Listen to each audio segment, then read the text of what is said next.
অৰুণোদয় আঁচনিৰ দ্বিতীয় মুখা চলিছে।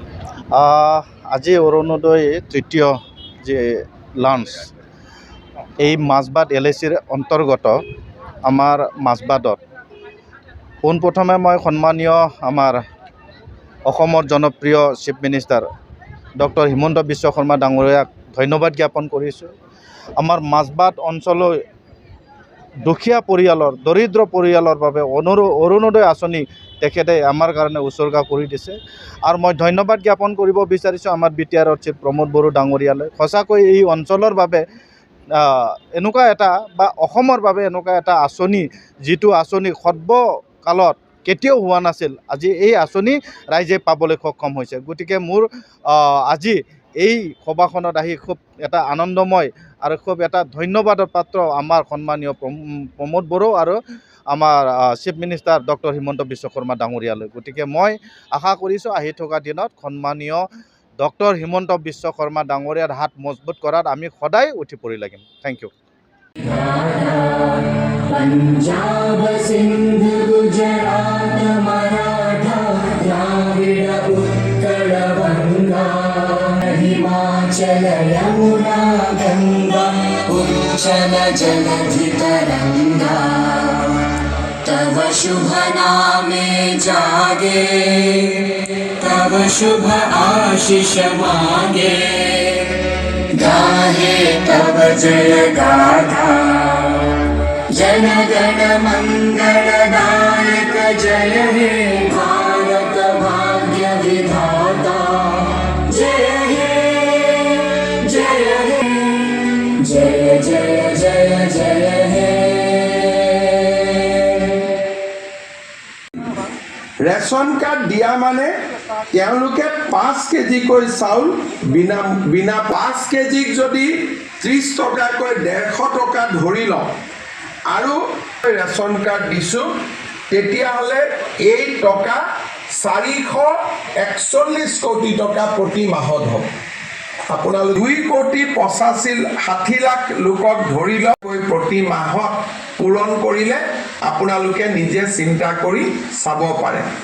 দুখীয়া দৰিদ্ৰ মানুহক আজি আমি 3টা হাবত প্ৰায় 200 টকা আৰু চিকিৎসাৰ কাৰণে আয়ুষ্মান ভাৰত আয়ুষ্মান অসম কাৰ্ডৰ জৰিয়তে বছৰি 5 লাখ টকা। আগতে দুখীয়া মানুহক এই ধৰণে ডাইৰেক্টলি সহায় কৰাৰ কথা নকওঁৱেই।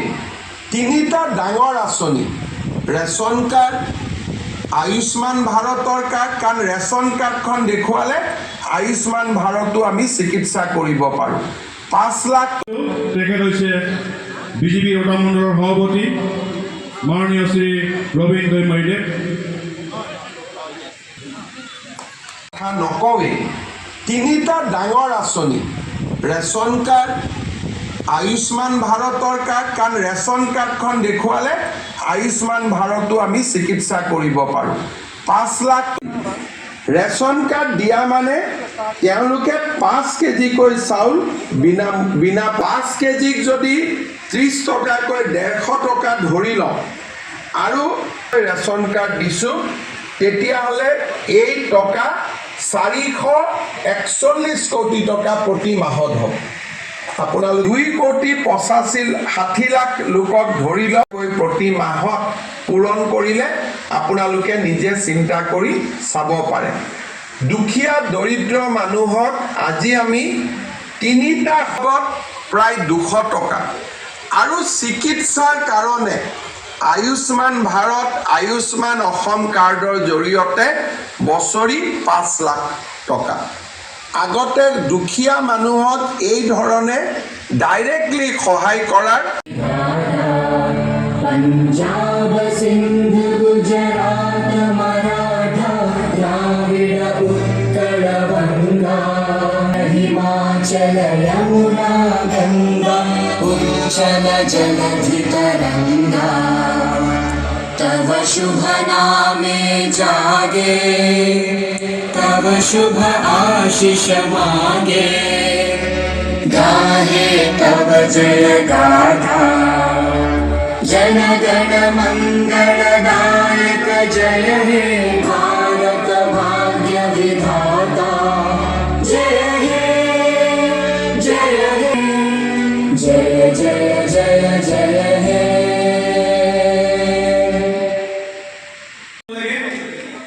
যে আজিৰ পৰা প্ৰায় 4-5 বছৰ আগত অৰ্থাৎ 2020-2021 বৰ্ষত যেতিয়া এইগৰাকী মাননীয় মুখ্যমন্ত্ৰী মহোদয় বিত্তমন্ত্ৰী হিচাপে কাৰ্যভাৰ গ্ৰহণ কৰি আছিল, তেতিয়াই তেখেতে আমাৰ অঞ্চলৰ মহিলাসকলৰ কথা চিন্তা কৰিছিল।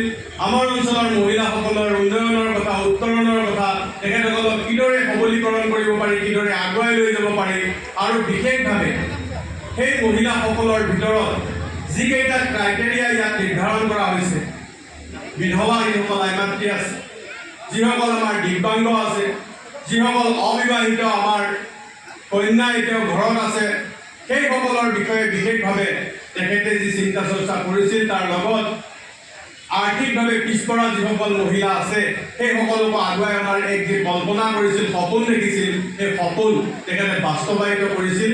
প্ৰথমে 830 টকাৰ জৰিয়তে 830 টকাৰ জৰিয়তে 1.0 অৰুণোদয় আঁচনি আৰম্ভ কৰিছিল আৰু প্ৰত্যেকেই সেই অৰুণোদয় আঁচনিৰ লাভ পাবলৈ সক্ষম হৈছিল। পৰৱৰ্তী সময়ত এই 830 টকা কৰি কি কৰিলে 1000 টকা আৰু পৰৱৰ্তী সময়ত 1250 টকা আৰু হয়তো এইবাৰৰ পিছত আপোনালোকে 1400 টকালৈ ইয়াত ৰূপান্তৰিত হোৱা দেখিব। আৰু অত্যন্ত এক সুখৰ খবৰ এয়াই যে অসমত ৰাজ্যখনত বিভিন্ন ধৰণৰ কাম কাজৰ যি ঠিকাদাৰ আছে বা আন সকলোৰে কথা যিসমূহ দান দৰমহা থাকে বা যিসমূহ বিল থাকে, সেইসমূহৰ কোনো ধৰণৰ স্থায়ী যদি এটা তাৰিখ নাথাকে, কিন্তু আমাৰ এইসকল মহিলা যিসকল মহিলা মুখ্যমন্ত্ৰী মহোদয়ে আগুৱাই অনাৰ কথা ভাবিছে, তেখেতসকলৰ অৰুণোদয়ৰ ধন প্ৰত্যেক মাহৰ 10 তাৰিখে তেখেতসকলৰ একাউণ্টত পোনে পোনে যোৱা যি নিশ্চিতকৰণ কৰিছে, সেয়াৰ বাবে তেখেত নিশ্চয়কৈ প্ৰশংসাৰ পাত্ৰ। মই আশা ৰাখিছোঁ যে ইয়াত যিসকলে ইতিমধ্যে অৰুণোদয় আঁচনি পাইছে, তেখেতে আপোনালোকক জনাইছে যে পূৰ্বে পোৱা আৰু নতুনকৈ পাব লগা এই সকলোৱে এইবাৰ নতুনকৈ পুনৰ আবেদন পত্ৰ পূৰ্ণ কৰিব লাগিব, ফিল-আপ কৰিব লাগিব আৰু সেয়া জমা দিব লাগিব।